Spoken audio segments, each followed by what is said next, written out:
Praise the Lord. A blessed morning. Tingnan niyo yung katabi niyo. Sabihin mo, blessed morning kapatid. Masaya akong katabi kita ngayon. 2024 na hashtag, ikaw pa rin Panginoon. Amen? Tama po ba?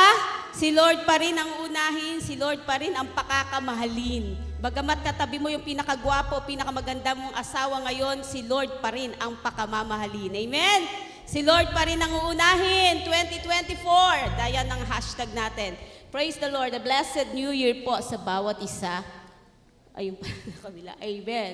So, nakakagalak. Welcome back natin si Ate Lita Suano, kapatid ni Ate Agnes. Welcome po. Alam niyo po, first time niyang umattend noong July, I think first Sunday yon. Pinag-pray namin siya nung Sunday din yon. Kina-Miyerkulisan, umalis kaagad siya dahil siya po ay isang siuman. Tama po ba? At nung Sabado, kahapon ba? Kahapon lang siya, may jet lag pa siya, hilo-hilo pa. Sabi ko kay Ate Agnes, gusto ko makita si Ate Lita, sabihin mo mag-church. Hallelujah. So, Ate Lita, nakakita na ang inang family church ang iyong kapatid. At ito nga din po ang church na iyo pong matagpuan na tunay nga nagmamahal sa inyo. Amen po ba? Tayo ay family church. Ang ating po mga OFWs ay very much aware dun sa shinare ni Ate Lily about the secret of being blessed. Amen? Dahil yan po ay nasa life group namin for 6 weeks. 6 weeks po namin tinapik yung overflow. Kagabi tinapos namin, ang topic namin is the power of a seed. Ang binhi ay sino nagbibigay? Ang Diyos. Ang Diyos pa rin ang nagbigay sa atin ng kakayahan para sa ating itatanim ngayong 2024. Amen? Pagtatanim at ang kagandahan sa salita ng Diyos, ang pagtatanim mo, hindi ka ihintay ng 3 buwan o ilang taon para umani. Kay Lord, bawat pagtatanim may pag-ani agad. Amen? Amen, Amen po ba? Amen. We're claiming and we're declaring for that. So, blessed Happy New Year po. So, it's the Lord's Day. What day is today? Sunday. S-O-N. It's not S-U-N. For us, it is Sunday. Kaya tuwing devotion po, pagka Sunday, Blessed Sunday. Kay ninong araw? Kay Lord Jesus. So, it's the Lord's Day. And also, our team. Ang binigay po ni Lord na vision, mandato na lalakaran natin ngayong 2024, ay in-announce na po ni Bishop sa amin last basta nitong December, a call to excellence. Yan po yung ating pong panawagan, mandato. A call. Everybody, let's say it. A call to excellence. Yan po ay mula po sa 2 Peter 1 verse 3. Panawagan na tayong lahat ay maging mahusay. Panawagan sa kahusayan. Last year is aim for more. Sabi ko nga kay Kuya Andrew, it's a year of more and more and more. So para magkaroon ng more and more and more, kailangan mo mag-excel. Amen? In all areas ng ating buhay. Hindi lang po finances, hindi lang po physical, hindi lang sa emosyonal, kundi maging sa spiritual o lahat ng aspeto ng ating buhay. Excel in knowledge, excel in wisdom, excel in your finances, excel in your health. Amen? Dinideklara nyo na ba na wala ng low blood at hypertension sa 2024? Excel in health, in good health. Amen? Dinideklara nyo na ba sa pamilya nyo noong 2023, pagpasok ng 2024, putol na, tapos na ang kahirapan? Amen. So, excel in your finances. So, a call, ito'y panawagan sa lahat, lalo na sa ating mga churches, a call to excellence, okay? And parallel po dyan ang ating pong pag-uusapan because it is the first Sunday of 2024. Amen? Unang linggo ng 2024. Ang ating pong pag-uusapan is how to start the new year right. May nabasa ako, ay mali na yung pinisimulan ko sa 2025 na nga ako magbabago. Kasi daw, unang araw pa lang ng 2024, pumalpak na siya.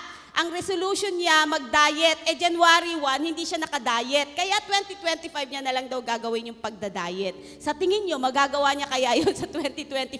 Same date, January 1? Hindi pa rin. Amen? So what to do to start the new year right? If we look back at year 2023, maraming ipinaranas sa atin ng Panginoon. Amen? Na-amaze po ba kayo? Kayo po ba'y nagsusulat? Kayo po ba'y nag-journal ng inyong journey? Kung paano po kayo binibless ni Lord? Kung paano po siya kumikilos sa inyong buhay? And even yung mga hamon ng buhay na para bang hindi mo kaya. Pero ngayong 2024, still standing ka. Amen? We're still standing because of the grace and love of the Father. So 2023 is a year of success, a year of more presence ni Lord. Naramdaman niyo ba na hindi kayo iniwan ng Panginoon? May mga matitinding pagsubok, may matitinding hamon ng buhay ang pamilya, pero hindi kayo iniwan ng Panginoon. Sinamahan tayo ng ating Panginoon. Amen? At yan pa rin po ang ating pong lalakaran ngayong 2024. Kasama natin ang presensya ng ating Panginoon. Amen po ba? And parallel po dun sa 2 Peter 1 verse 3 na a call to excellence, ang topic natin is how to start the new year right. Let's open our Bible in Philippians 3:13 to 14. Ang ating Biblia, Pilipos, I'm encouraging everyone, magbasa na ng Biblia, mag-meditate on it day and night. Ang secret ng success ay hindi po sa inyong kasipagan lang sa paghahanap buhay. Ang sekreto ng katagumpayan ay nasa Panginoon. At ang sekreto ay hindi na sekreto, ibinigay na po sa atin, basahin, lakaran at ipamuhay. Okay, sabi diyan sa translation, brothers and sisters, I do not consider myself yet to have taken hold of it, but one thing I do, forget what is behind and straining toward what is ahead. I press on toward the goal to win the prize for which God has called me heavenward in Christ Jesus. Na-preach ko na ito na nandun ako sa topic na one thing I do. Pero ibinalik uli ako ng Panginoon dito sa Pilipos 3 na marapat lamang natin pong lakaran o gamitin na siyang basihan ng ating paglakad ngayong 2024. Huwag kang matakot, huwag kang mangamba, huwag kang mag-alilangan dahil ang mga balita sa paligid ay talagang nakakatakot. Nakakapangamba kung ano ang kinabukasan mo. Kaya ang salita ng Diyos ngayong umaga ay magbibigay sa atin ng assurance that never, sabi niya, never will I leave you, never will I forsake you. Maubos man, magkulang man ang mundo, ang anak ng Diyos hindi magkukulang. Amen? Mag-overflow pa rin tayo sa biyaya ng Panginoon. Sabi dito sa verse 12, babasahin ko po, hindi sa nakamtan ko na ang mga bagay na ito, hindi rin sa ako'y ganap na, ngunit sinisikap kong, sabi ni Pablo ito, makamtan ang gantimpala, hindi pala sinabing makamtan ang kayamanan, makamtan ang kasikatan. Ang sabi niya, sinisikap kong makamtan ang gantimpala sapagkat ito ang dahilan kung bakit ako'y tinawag ng Diyos. Alam niyo po ba ang purpose, ang layunin, bakit tayo iniligtas ng Diyos? Okay? Bakit niya dinala yung krus na dapat ikaw ang dapat magdala? Sabi dun sa kanta kanina, di ba? Si Lord Jesus Christ ang nagbuhat ng ating krus. And then sabi niya sa verse 13, mga kapatid, hindi ko pinapalagay na nakamit ko na ito, ngunit isang bagay ang ginagawa ko, habang nililimot ko ang nakaraan at sinisikap na marating ang layuning nais kong makamtan, nagpupunyagi ako patungo sa hangganan upang makamtan ang gantimpala ng pagkatawag sa akin ng Diyos sa pamamagitan ni Kristo Jesus, ang buhay na nasa langit. Let's all bow down our heads and let us pray.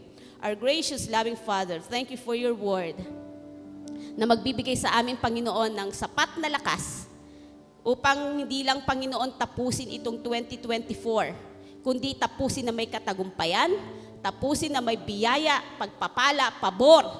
Wala, Panginoong, manghihina at manlulupaypay ng mga anak mo dahil ang salita mo ngayong umaga ay dadalhin namin, Panginoon, as we journey with you, Lord, for this year 2024. Marami ka, Panginoong, mga magagandang bagay, bagong bagay na inihanda para sa isa't isa. Individually, Lord, you will bless, Lord, ang aming mga buhay at makikita namin ito'y hindi sa aming sa pamamagitan ng aming mga lakas, kakayahan, karunungan, kundi ikaw ang tunay na kumikilos at gumagawa. And all will be amazed, all will give thanks unto your name and unto your presence, Lord, for you are great God, you are alive, you work miraculously sa aming mga buhay. We thank you, Lord, for your word. Establish mo kami. Ang faith ng bawat isa, Panginoon, ay patuloy na lumago, lumalim, lumaki. In Jesus' name we pray. Amen and amen. The best clap offering to the Lord. So, a call to excellence, ay parallel doon yung sinabi ni Paul sa verse 14, I press on toward the goal to win the prize for which God has called me heavenward in Christ Jesus. So, yung Pilipos 3:13-14, mapapansin natin kung ano yung focus. Ang focus ni Apostol Pablo. Kung titingnan natin yung background po ng Pilipos, ang Pilipos po ay siyudad ng probinsya ng Macedonia. Okay? At dito din natin nababasa kung paano pinuri ni Apostle Paul ang Pilipos bilang number 1 supporter niya sa ministry. Okay? Ang Macedonia, nabanggit yan sa unang Korinto kung paano sila nakiusap kay Apostol Paul na bigyan sila ng pagkakataon na magsuporta, magbigay sa ministry, Macedonia po. Pero specific dito, sinabi niya, yun yung Pilipos. Ang Pilipos ay siyudad or city sa Macedonia. Maliwanag po ba? At ang sitwasyon nito, nung sinusulat ito ni Paul, ay siya ay nasa kulungan. Okay? Isang nasa kulungan, pero napakaganda ng kanyang perspektibo o pananaw sa buhay. Nakafocus siya doon sa takbuhin. Ang bawat isa ay may kanya-kanyang takbuhin. Amen? Hindi pinapatakbo sa iyo ni Lord ang takbuhin ng iyong katabi. Amen? Ang pinapatakbo niya sa iyo, ang pinapafocusan sa atin ni Lord ngayong 2024 ay ang ating sariling takbuhin. And yung goal, ano ang layunin at ang pagnanasa mong tapusin. Okay? Huwag mangamba, huwag mag-alinlangan, huwag matakot, matatapos natin ang taon ng may katagumpayan. Amen? At dito mapapansin natin, kung babasahin niyo yung buong Filipos, na i-compare ni Paul yung kanyang buhay, yung kanyang journey bilang mananampalataya, bilang lingkod ng Diyos sa isang mananakbo. At kapag ikaw ay isang runner o isang mananakbo, hindi ka laging titingin sa likod. Kasi pag tumitingin ka sa likod, may tendency na babahagal ang iyong takbo. Tama po ba? Wala kayong nakita na isang runner na palingon-lingon o patingin-tingin sa likod. Lagi yang nakafocus at ang isa lang ang tinitingnan lagi, nasaan yung word na finish line. Amen? Kahit na sabihin na bako-bako. I remember nung ako po ay high school, dahil ako po ay isang sprint. Ako po ay tumatakbo mabilis, siyempre, 100-meter dash hanggang 200-meter dash. Ang takbuhin po namin dati, ngayon may oval na. Ngayon merong tawag doon, parang ano yung tinatakbuhan sa oval? Hindi naman carpet yon, di ba? Yung tinatakbuhan ko dati, ang tawag doon? Bako-bako. May mga damo-damo. Pero hindi kami after dun sa damo, sa mga bako-bako, sa mga stones, sa mga bato. After kami makarating dun sa goal, sa finish line. Meron ako dito, tawag dito? Peklat. Kasi nung sabi nung magpapatakbo, ready, set. Di ba pag set, gagano na. Pag luhod kong ganon, merong bato, yung matulis, nakaganon siya. At pag ganon ko, go! Pumutok na yung barel. Di ba may barel? Tumakbo ako. Hindi ko alintana na mayroon na siyang sugat at tumudugo na. Ang kailangan ko makarating sa finish line. Amen? At that time, nung narating ko yung finish line, I got my first gold medal doon sa pagtakbo na yon. Hindi mo alintana yung sugat. Kaya lang nung nakita ko, mabaon na. Kaya yan, okay lang sa akin yung peklat palatandaan ng aking pagtakbo. Amen? And that time, nung nanalo ako sa district, ilalaban ka na sa division, syempre, di ba? Tang division na. So, ganun. Ang goal lagi is yung makarating sa finish line. Hindi dun sa failures. Meron ba akong mga sinalihan na hindi ako nanalo? Meron. Meron bang pang third place lang? Meron. Meron bang walang medal? Meron. Pero yung ba'y magpapatigil sa'yo para hindi magpatuloy? Hindi, magpapatuloy ka. Amen? Mula grade 4, tumatakbo na ako. Nakuha ko yung first gold medal ko, grade 6 na ako. Pero pinapasali ako ng pinapasali. Tama ba? Pinapasali ng pinapasali. Kasi may goal ka. And hindi ka nakafocus na pag na-disappoint ka, nag-fail ka, stop ka na. Kailangan kang magpatuloy. Amen? Kailangan kang magpatuloy. Si Paul, hindi siya nakafocus sa failures. Nakatingin siya what is ahead. Kaya sabi doon, heavenward. Kung iisipin natin, si Paul na si Saul, yung buhay niya dati, amen? Na kung saan siya yung best or great persecutor ng church. Sa tingin niyo, kaya niya mag-pursue sa righteousness kung ang daming magsasabi na habang nangangaral siya, anong karapatan mong mangaral ng salita ng Diyos? Ikaw nga nagpapatay, ikaw nga ang nagsumaksi pa nga sa pagkamatay ni Stephen, di ba? Ang dami mo nga pinahuling mga Kristiyano, anong karapatan mong mag-share ng gospel?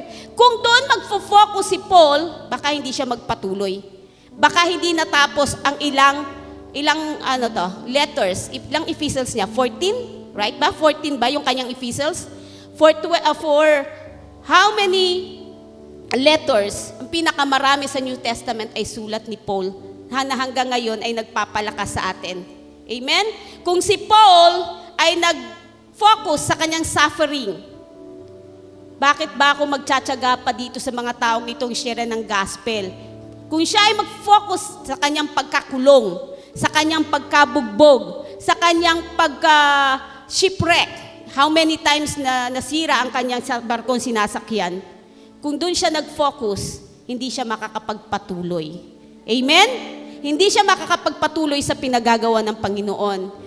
Kung hindi kinalimutan ni Paul ang kanyang mga disappointments, ang mga pain na kanyang dinanas sa pagmimisyon, may mga taong hindi tumatanggap sa kanya, hindi naniniwala sa kanya, may mga rebellious na kasama niya. Kung lahat ng yung pinagfokusan ni Paul, hindi siya makakapagpatuloy. At hindi natin siya kikilalaning great apostle ng ating pong buhay. Amen? Anong ginawa ni Paul? Tinrain niya yung kanyang eyes na palaging nakatingin lang sa great master. Lagi ko ito sinasabi sa aming music team, sa aming mga disciples kapag kami nagmi-meeting. Huwag niyong tingnan ang iba para hindi kayo ma-disappoint, para hindi kayo ma-discourage. Kasi kapag tumingin ka sa mali ng iba, maling ginagawa ng iba, madi-disappoint ka, madi-distract ka. Lagi mong tingnan ang ginagawa ng Diyos sa buhay mo. Amen? Para lagi kang may reason, lagi kang may malaking dahilan kung bakit ka magpapatuloy na maglingkod sa Kanya. Amen? Kano ang ginagawa sa iyo ng Diyos, yun ang dapat mong tutukan. So there are how to start the new year right. May 3 puntos po akong nais ibahagi po sa bawat isa. Para po tayo makapagsimula ng maayos, ng matuwid, ng tama sa Panginoon, number 1, we are to repent. Sabihin nyo nga, repent. I have 3 R's. Repent. Bakit tayo magre-repent? Because repentance is the first step to God. Kung hindi tayo magpapalinis, magpapatuwid, magpapaayos sa Panginoon, hindi tayo magiging malapit sa Kanya. Na kahit araw-arawin natin ang pagpunta dito sa church, kahit araw-araw tayo makinig ng mga preaching, kung tayo naman ay nananatili dun sa kasalanan, hindi natin mararanasan ang kapangyarihan ng Panginoon. The first step to God is repentance. Merong mga tao ipapanalangin ka, tutulungan ka manalangin para sa maglapit mo sa Panginoon. Pero ang totoong paglapit sa Panginoon ay ikaw. Ikaw mismo ang lumalapit, dumudulog sa Panginoon. Ang kasalanan ay dapat pinagsisisihan. Amen? Hindi, anong tawag doon? Hindi tinitirhan, hindi pinananahanan. ang kasalanan ay dapat tinatalikuran. Amen? Ang Diyos ay mahabagin, ang Diyos ay mapagpatawad. Ngunit ang kasalanan ang nagpapalayo sa atin sa Diyos. Wala nang iba pa. Sabi yan sa salita ng Diyos sa Isaiah 59, ang kasalanan ang nagiging dahilan kung bakit sa tingin mo malayo ang Panginoon. Kung bakit sa tingin mo hindi ka dinidinig ng Panginoon. So we have to repent our sins. Alam mo yan sa sarili mo. Mga anak ng Diyos, tumanggap sa Panginoong Hesukristo. Hindi ako personally, hindi ko na kayo kailangan sabihan magsisi ka sa kasalanan mo. Dahil alam mo, may banal na spirito sa'yo na kapag nagkakasala ka, nagsasabing magsisi ka. Maghingi ka ng tawad kay Lord. There's a voice, there's a spirit, there's a power within you na laging magsasabi sa iyong mali ang ginawa mo. Amen po ba? For us to start the new year right, anumang mga palpak, mali noong 2023, wag nang balikahan. Amen? For us to move forward, talikuran na yung nagawang mali, nagawang kasalanan noong 2023, humingi ng tawad sa Panginoon. Amen? Because of sin, ang kasalanan ay because of sin, the relationship and sweet fellowship with God is lost. And even naman sa ating mga loved ones, kapag tayo nakagawa ng kasalanan, kung hindi tayo magsisisi at humingi ng sorry sa kanila, nasisira din naman yung relasyon natin sa kanila. Tama ba? How much more kay Lord? Si Adam and Eve, nawala yung sweet fellowship nila sa Garden of Eden dahil nakapasok ang kasalanan. So we have to hingi ng tawad. Hindi pa pwedeng magsisi ka lang pero hindi ka humingi ng tawad. You have to confess. Amen po ba? Amen? Ito, tuturo ko ito sa inyo. Hindi porke lingkod ng Diyos o tumatayo dito, perfect. Lahat tayo ay hindi exempted, nagkakasala at nagkakamali. Amen? And we have to confess our sins before God. Walang matuwid, wala kahit isa. It's only by grace. Mula lamang sa biyaya ng Panginoon. That's why we need His grace to abound in us. At mag-uumapaw lamang ang biyaya ng Diyos kapag inaamin mo na ikaw ay makasalanan at nagkukulang ng kanyang kahabagan, ng kanyang katwiran. Pananahanan ka ng katwiran ni Lord if you invite Him. Amen?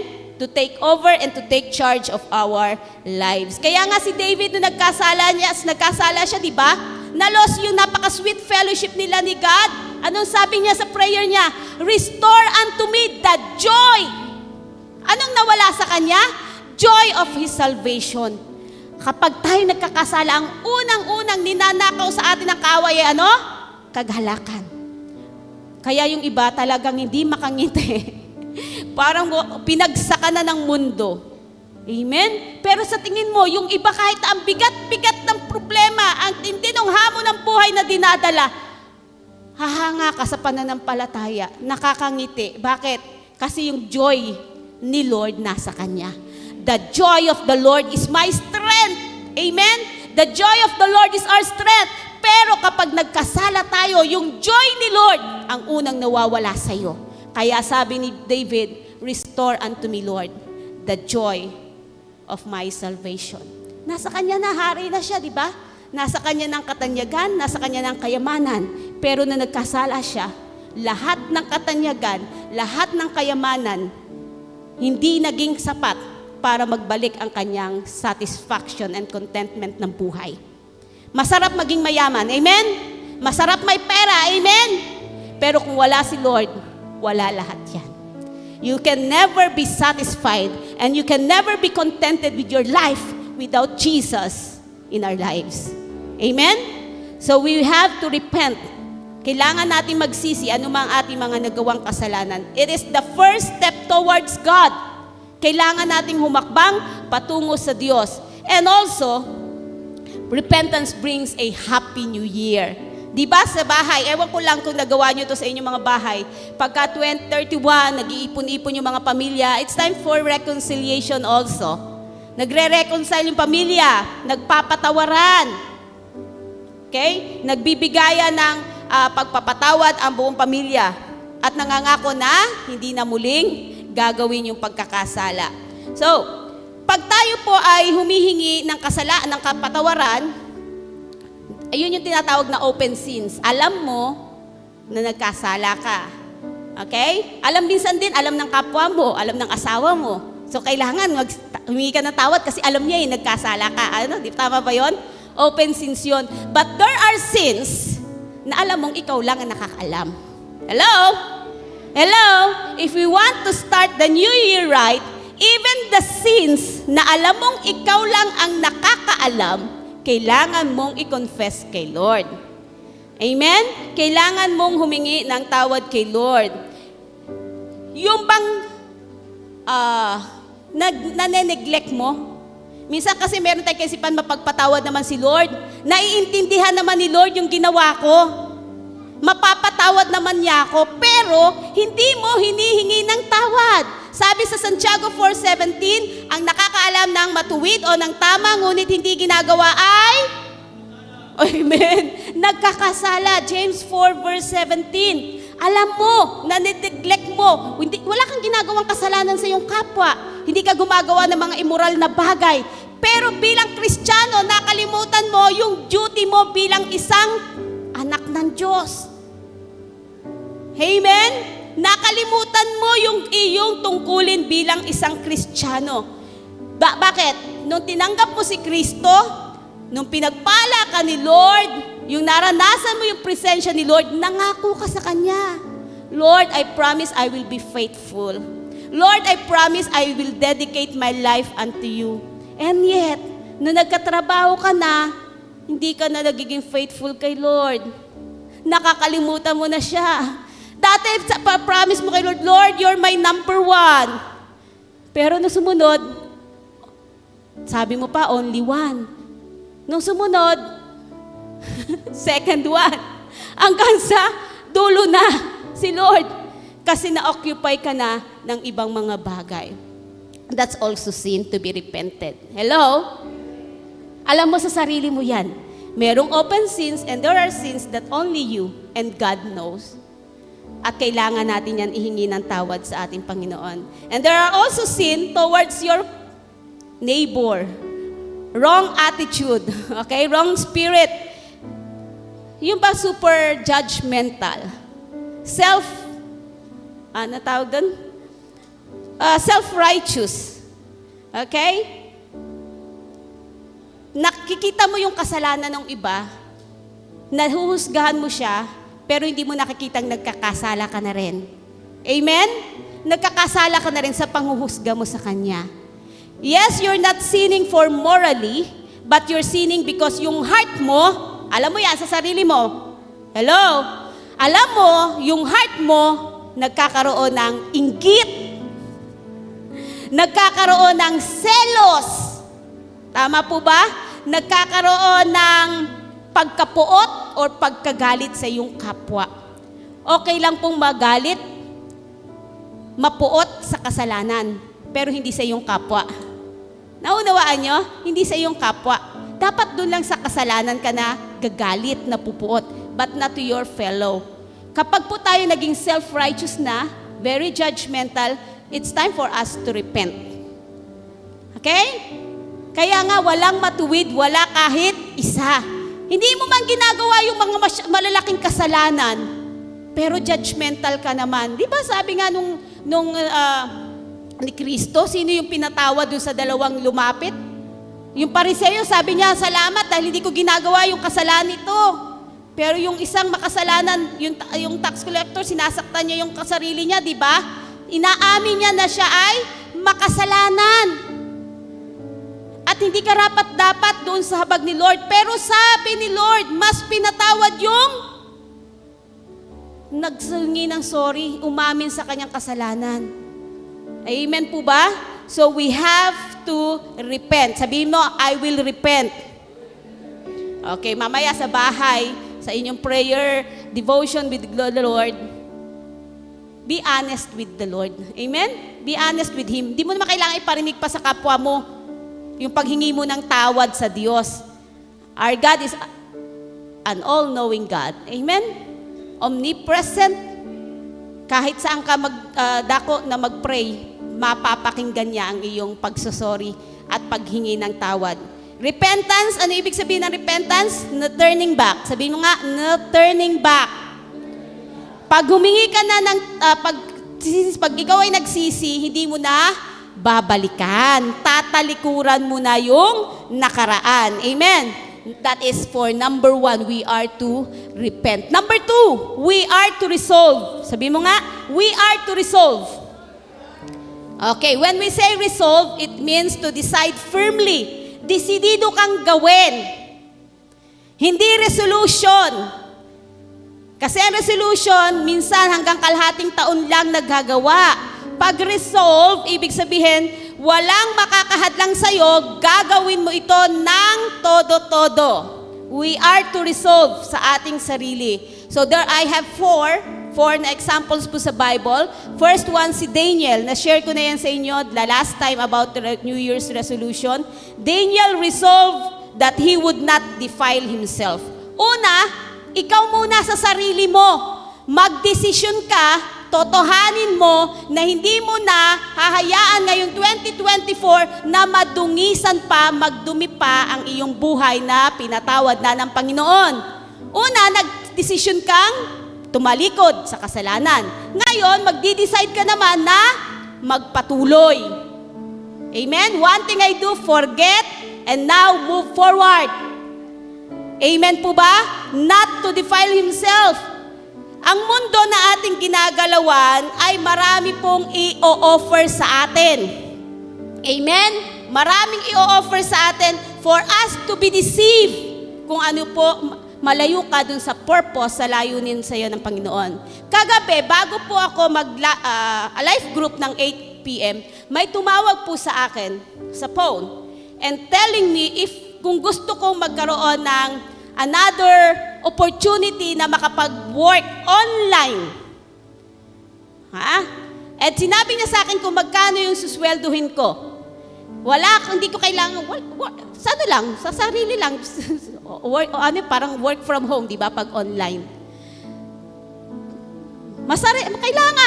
Kailangan namin ng finances.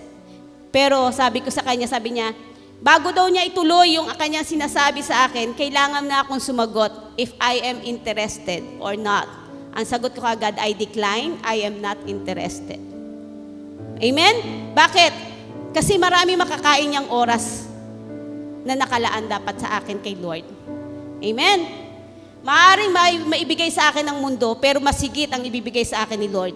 Amen? So dapat maging wise tayo. Resolve ka agad sa'yo pa lang. Huwag mo nang bigyan ng pagkakataon na ma-deceive ka ng kaaway sa kanyang mga ino-offer sa'yo. Pag alam mong kukunin yung oras mo sa Lord, say no na kaagad. Amen? Maging matalino for 2024 to start right. Kapag alam mo na kukunin niya ng kaaway, kukunin niya yung oras mo, yung pagmamahal mo, yung lakas mo na dapat para sa Panginoon, absolutely say no. Ayun ang ibig sabihin ng resolve. Sa'yo pa lang, huwag ka nang magpapilit pa. Kasi ang kaaway, mapilit talaga. Pag hindi ka nakuha sa unang try, may second try.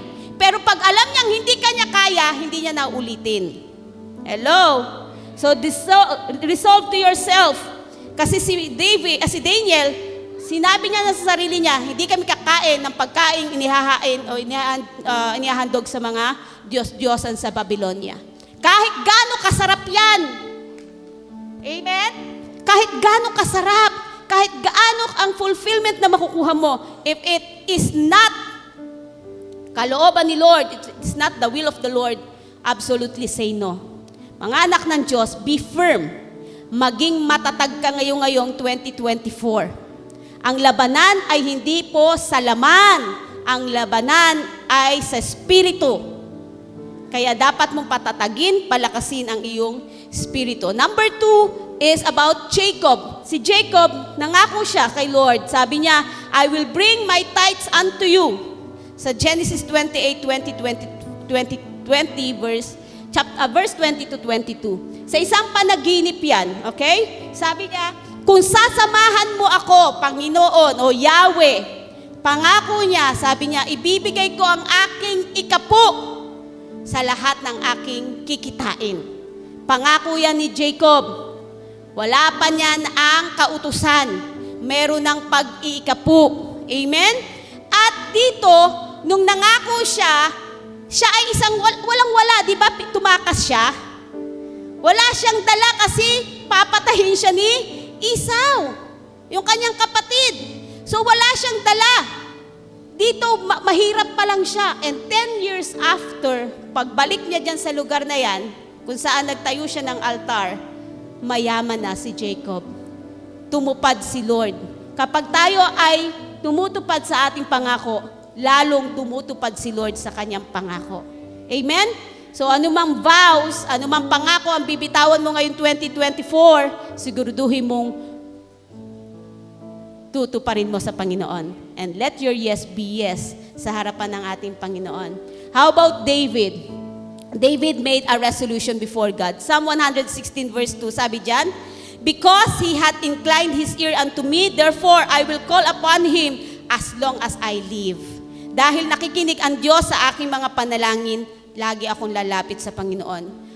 Alam niyo, ang paglapit kay Lord, hindi siya about kapag ka nananalangin ka, hindi mo kailangan mahaba yung prayer ko. O kailangan magaling ako mag-pray. Minsan meron pa sinusunod ABC of prayer. Kay Lord, pag lumapit ka, come as you are. Amen? Come as you are before God. Hindi mo kailangan maging pa-sweet-sweet kay Lord. Ang kailangan mo maging honest, maging true, maging sincere, maging fervent paglapit mo sa Panginoon. Marubdob. Totoo. Seryoso. Seryoso ba tayo ngayon 2024? Maging seryoso tayo, maging malalim tayo sa ating pananalangin because our prayer is our way or our tool para makipag-communicate kay God. Kung hindi ka magpe-pray, paano ka makikipag-usap? Paano mo ipaparating sa Diyos ang iyong saloobin, ang iyong mga kahilingan? So you have to pray, but your prayer, hindi kailangan mahaba, hindi naman kailangan super ganda. Yung iba kasi pinagagandahan pa yung prayer eh.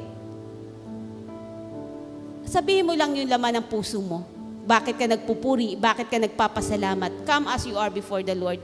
May iba, kailangan order yung prayer. Magsisisi muna ako. Magpupuri muna ako. Paano kung nauna yung paghingi? Hindi na ba tama yung prayer na yun? Paano kung nauna yung pagsisisi? Hindi na ba tama yung prayer na yun? Come as you are. As long as seryoso kang lumalapit sa Panginoon, papakinggan ni Lord ang ating panalangin. Amen?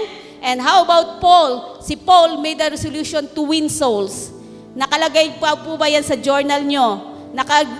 Nakalagay po ba yan sa inyong plano for 2024 to win souls for Jesus?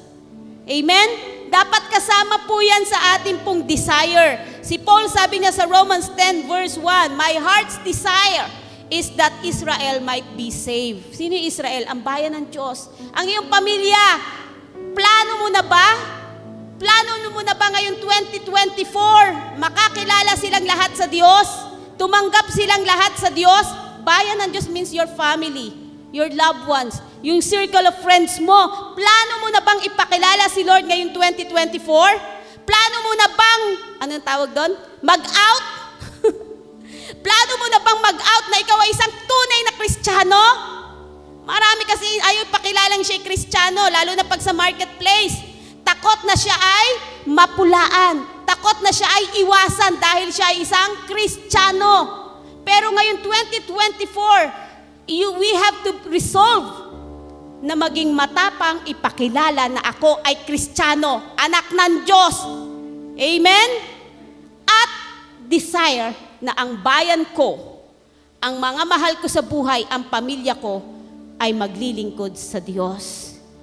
Amen po ba? Joshua 24. Ngayon ay January 2024. As for me and my house, we will serve the Lord. Paano nyo gagawin yun kung hindi mo hahakbangan na sila ay i-win kay Lord? Amen po ba? I-win natin ang ating pong mga loved ones. Ngayong year, not the coming years. Dapat ngayong taon, iplano na natin na sila ay maligtas. Come to think of it, kung ikaw at ako ay nangarap ng ating pamilya, ay talagang maglilingkod sa Panginoon.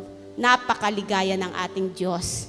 Kasi yan ang laman ng puso ni Lord, ang mailigtas. For God so loved the world that He gave His only begotten Son, that whoever believes in Him should not perish, but have eternal life. Di ba? Yun ang dahilan ng pagmamahal niya. So dapat yun din ang bumubukal sa puso natin. 2024, that none should perish. Our loved ones, walang mawawala sa pamilya nating 2024 na hindi tumanggap na kakilala sa Panginoon. Pananagutan natin yan kay Lord. Hello? It's our responsibilities, our duties. Dahil una tayong nakakilala, may dahilan for our children, for our loved ones to be saved as well. Number 1, we are to repent. Number 2, we are to resolve sa ating mga buhay, sa ating mga puso. And number 3, we are to remember. Tatandaan po natin that we can never repay Christ for all that He has done. Hindi natin kayang bayaran ang lahat ng ginawa ng ating Panginoong Hesukristo. Anumang pagbibigay natin, pagtulong, lahat ng kaya natin gawin dito sa mundo, hindi natin kayang bayaran ang ginawang kaligtasan ng Diyos para sa atin. Kaya hindi tayo dapat magmalaki sa harapan ng Panginoon. Amen? Pribilehiyo lang ang lahat. Kung tayo ay nakapagbigay, nakakatulong kahit sa ating mga pamilya, pribilehiyo lang ang lahat. Hindi ikaw ang tinutulungan, ikaw ang tumutulong, pribilehiyo mo yun. Pasalamatan mo ang Panginoon. Tandaan mo ang lahat ay nanggaling kay Lord. Amen? God is the source and everything is just a resource. Get that? Naintindihan nyo? God is the source and everything that we have is just our resources.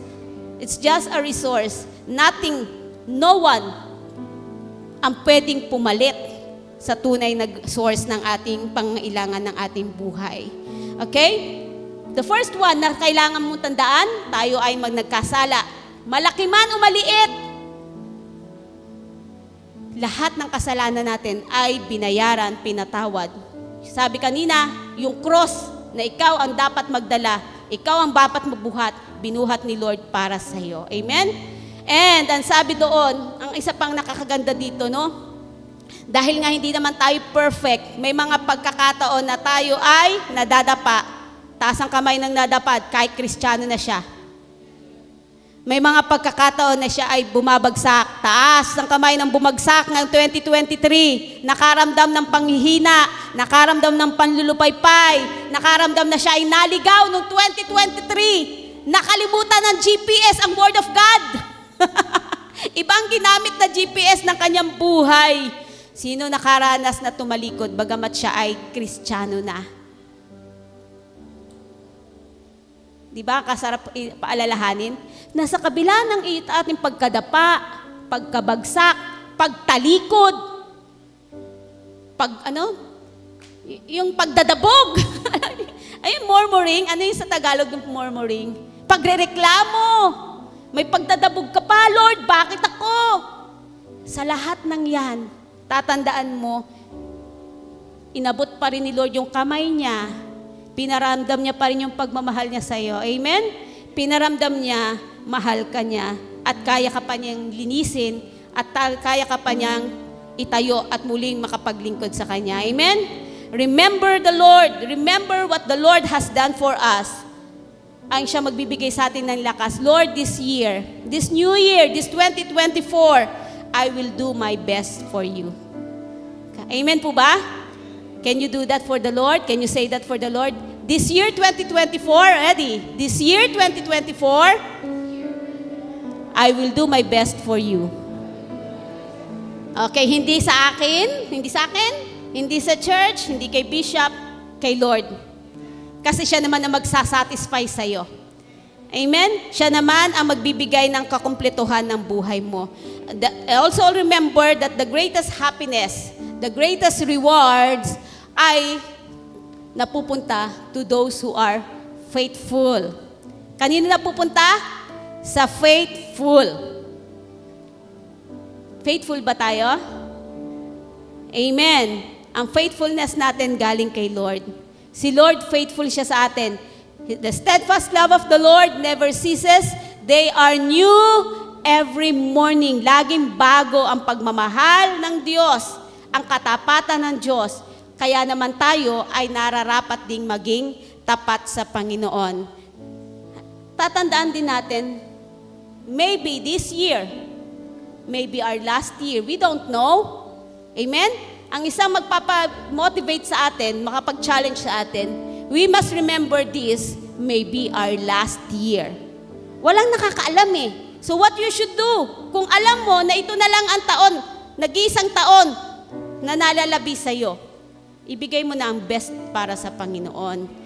Lagi mong gagawin yun. Baka ito na lang ang taon ko para dito sa mundong ito, ibibigay ko na ang best para kay Lord. Best na paglilingkod, best na pagmamahal. Amen? Naalala niyo yung parable about the fig tree? Sabi nung may nag-aalaga, bigyan niyo pa ako ng isang taon, aalagaan ko. Puputulan ko ng mga dahon-dahon, ng mga sanga-sanga para mamunga. Ano ina-expect sa atin ni Lord ngayong taon? Fruitfulness. Mamunga ka. Sabihin mo sa katabi mo, mamunga ka na. Mamunga na, wag puro dahon. Hindi ina-expect ni Lord na madahon. Ang ina-expect ni Lord sa atin ay bunga. Mamunga tayo ngayong 2024. Okay? Dahil ang hahanapin sa atin ni Lord, hindi yung iyong gifts, hindi yung treasures. Ang hahanapin sa atin ni Lord, ang bunga mo. Okay? Mamunga tayo na mga kaloob, na mamunga tayo mula sa banal na Espiritu Santo. This year 2024, I challenge you, gawin natin po yung ginawa ni Paul. Yung tinuro ni Paul mula po dun sa Philippians 3:13 to 14. Let go of the past. Sabihin mo nga, I will let go of the past. So, stop allowing your failures. Okay? Stop allowing our failures, your burdens, yung mga kabigatan, yung emotions mo, yung sickness, yung losses, mga nalugi ka, natalo ka, okay? Mali yung mga napasukan mong negosyo. Let go of that past. Even your success. Yung iba hindi makapag-move forward kasi namuhay dun sa katagumpayan niya nung nakaraang taon. Even that success, you have to let go of the past. And what to do? Stretch out to the future. Paano natin stretch yung future natin? With God's help. Tatandaan nyo, lagi sa tulong ni Lord. Okay? Wala sa ating sariling kakayahan. Trust in the Lord. Kanino ka magtitiwala? Kay Lord. Hindi sa sarili nating kakayahan. Trust the Lord. At ngayong 2024, patuloy tayong mag-run toward the goal. Run to win God's prize. Atin pong i-cultivate sa ating mga buhay yung 5 spiritual disciplines. Ano yung 5 spiritual disciplines na dapat natin nilalakaran? We have to what? 5 spiritual habits. Kailangan kang number 1, prayer. Huwag mawawala sa iyong manalangin. Number 2, read and meditate God's Word. Number 3, fasting. Amen. Wala nang mag-amen sa fasting. Pag-aayuno, tithing, and giving. Pag-iikapo at pagbibigay. And number 5, serving. Maglingkod tayo ng todo-todo kay Lord ngayong 2024. Run for it with a passion. Amen? Run for it with a passion. Let's all stand. Let us all stand, everyone. Hallelujah. We want to start the new year right with the Lord. Sabi to sa kanta kanina, our God is worthy. Karapat dapat siya sa oras, sa panahon. Kasi sa Kanya lahat galing. Amen?